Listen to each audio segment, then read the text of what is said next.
नमस्ते बिटिया, सदा खुश रहो। I am JVN doctor Suman Shekhawat, department of काय चिकित्सा, faculty of Ayurvedic sciences, Jyoti Vidyapeeth women's university Jaipur. Today we will discuss on कंपवात. It's one of the diseases in वात व्याधि। सिद्धांत के क्रम में पहले हमें यह जान लेना जरूरी है कि अष्टमहारोग कितने होते हैं। तो अष्टमहारोग जो हैं कुछ बताए हैं, जैसे आचार्य वाग्भट ने कहा कि वात व्याधि, अश्मरी, कुष्ठ रोग, मेह, प्रमेह जो है, मधुमेह जिसको कहा जाता है डायबिटीज आज के परिप्रेक्ष्य में, उदर रोग, भगंदर, अर्श और ग्रहणी, इन 8 को अष्टमहारोग कहा है। तो इसके लिए कहा है वात व्याधि के लिए कि वातेन जनितो व्याधि इति वात व्याधि, अर्थात वात से जिस व्याधि की उत्पत्ति होती है वह वात व्याधि है। इस निरुक्ति से ज्वर आदि जो है रोग आ जाएंगे, इसलिए यह निरुक्ति पूर्णतः ठीक नहीं है। अब इसी में कहा गया है कि वात एवं व्याधि इति वात व्याधि, वात ही व्याधि है, यह मान्य नहीं है। विकृत वात जनितो असाधारणो व्याधिर्वात व्याधि, यानी विकृत वात से उत्पन्न असाधारण व्याधि वात व्याधि है, यह पूर्णतः सही है। जो रोग केवल वायु दोष के विकृत होने से उत्पन्न होते हैं उसे वात व्याधि कहते हैं। वात व्याधि जो है यह वातज विकार 80 प्रकार के होते हैं। इसके अंदर जो है अगर हम देखें कि इसका सामान्य निदान, तो वात विकार जो है इनका सामान्य निदान इस प्रकार से होता है, जैसे कि वातवर्धक आहार का सेवन करने से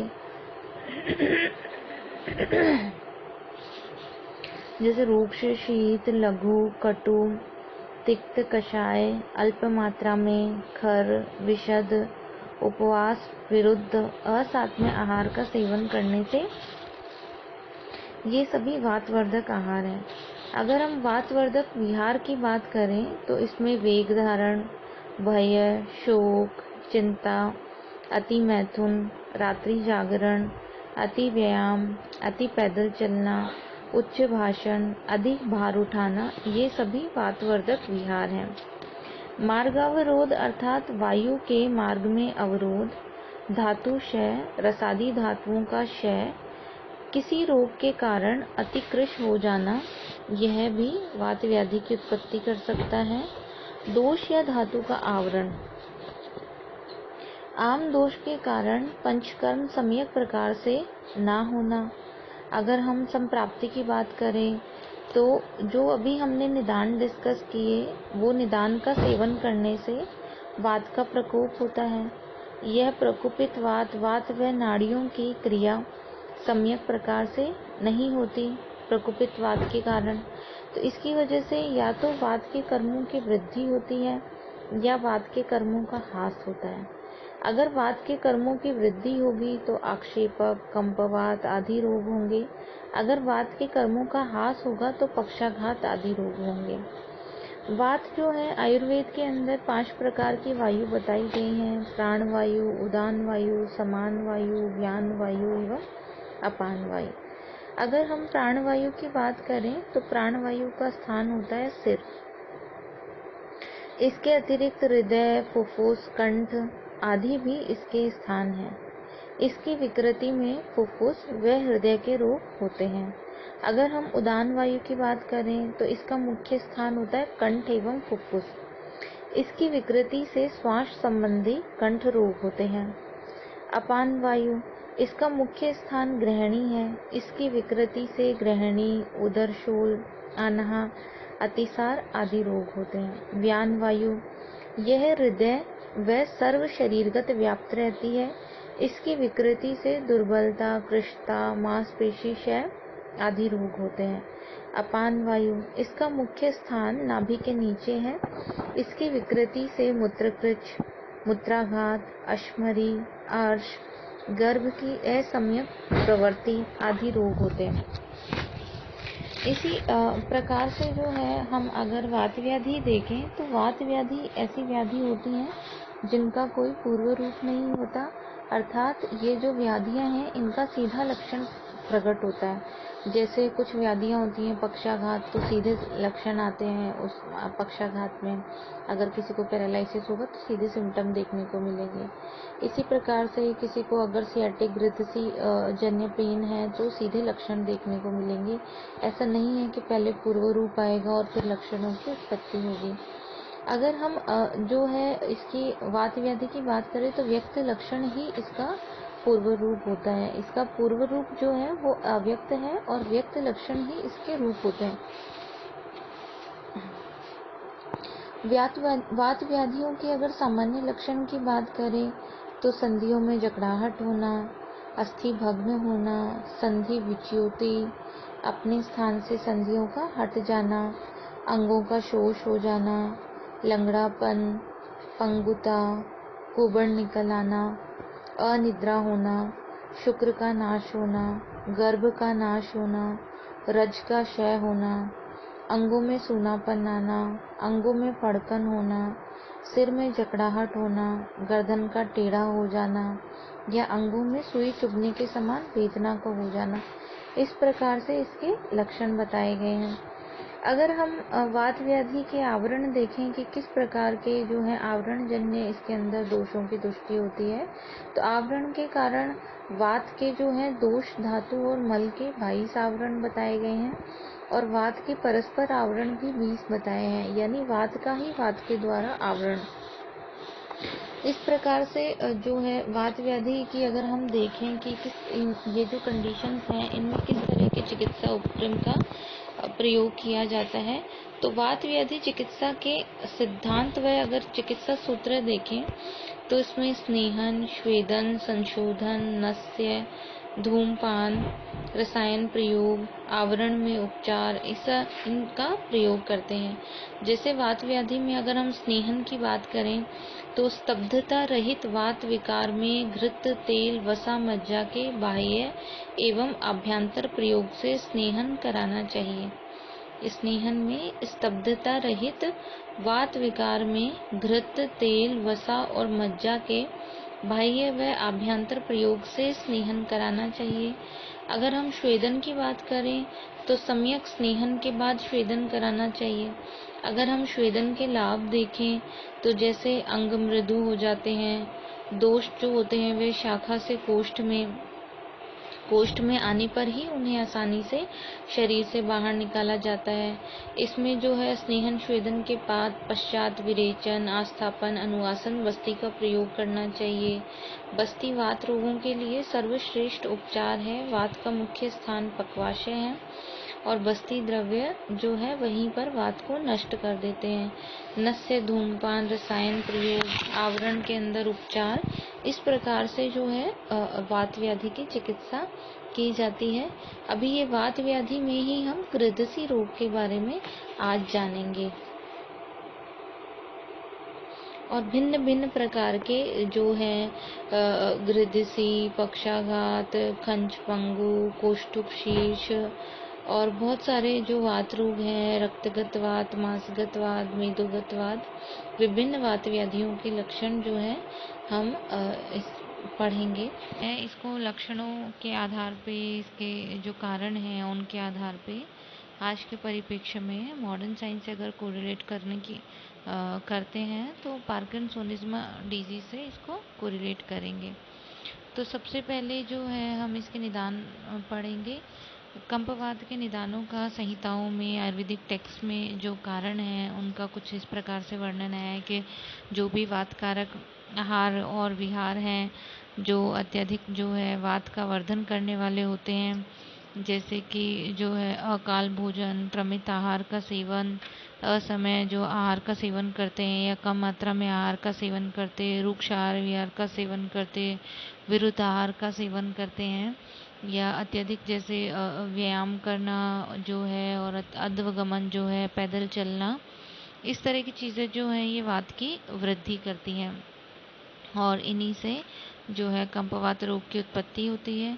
यहाँ इसके लक्षणों के लिए जो है माधव निदान ने बताया है कि वात व्याधि निदान के अंतर्गत कि सर्वांग कंप है शीर्षो, वायुर वेपथु संज्ञ है। वेपथु जो है कंपन के लिए है।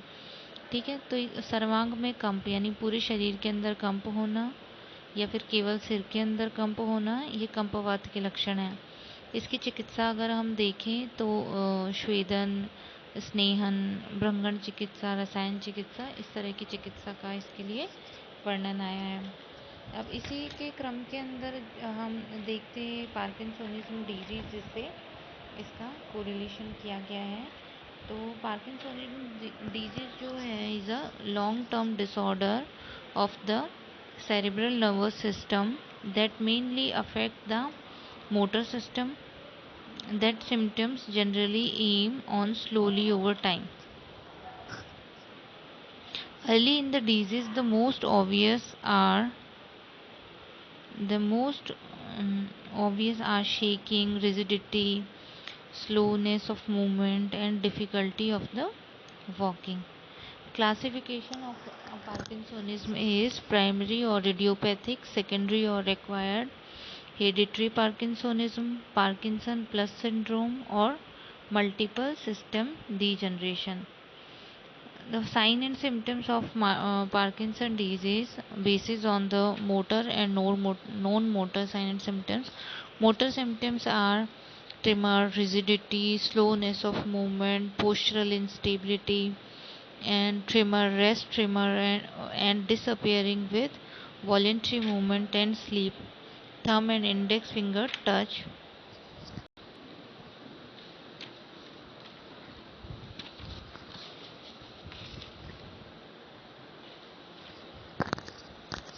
Hypokinesia, slowness of movement, bradykinesia, rigidity like uniform lead pipe rigidity, and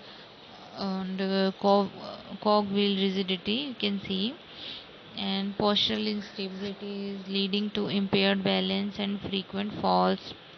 Non-motor symptoms are thinking and behavior problems, depression, anxiety. Causes of Parkinsonism is environmental factors like pesticide exposure, head injury, living in the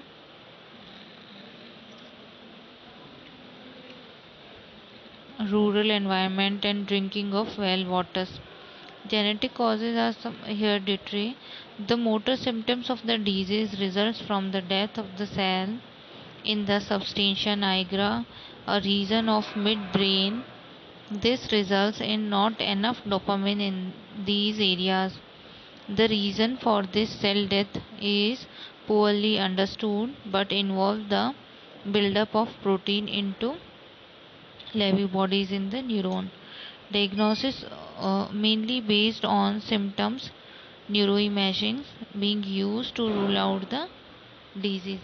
Treatment of Parkinsonism is exercise, antioxidants, levodopa, vitamins, and dopamine agonists like bromocriptine, pergolides, and bromiprazole, and ropinirole, and pyrimidine, etc. And MAO beta inhibitors like sulfonamide, selegiline increase the level of dopamine in the basal ganglia by blocking the metabolism. Other drugs are like amantadine, anticholinergic, and cholinesterase inhibitor for dementia, modafinil for daytime sleepiness. Surgery. Two groups are lesional surgery and deep brain stimulation. Deep brain stimulation.